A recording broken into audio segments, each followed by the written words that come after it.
ang pagkabanhaw ni Hesukristo. Sumala sa Biblia, sa Mateo 28:1 paingon sa 10, si Jesus human gilansang sa krus ug gilubong, nabanhaw gikan sa mga patay sa ikatulo ka adlaw. Nagtuman sa daghang mga panagna ug nagpakita siyang kadaugan batok sa sala ug kamatayon.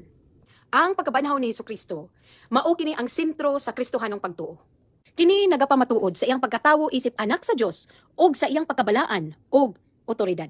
Ang pagkabanhaw ni Hesukristo naghatag og paglaom sa mga Kristohanon nang kamatayon dili mao kini ang katapusan. Sa mga si Jesus, gibanhaw ngadto sa bagong kinabuhi. Ang mga magtutuo usab nagpaabot nga mabanhaw ngadto sa kinabuhing dayon uban kaniya. Ang pagkabanhaw ni Jesus usa kakadaugan sa mga magtutuo nga kita usab makadawat sa katapusang walay katapusang himaya nakauban sa iyang presensya.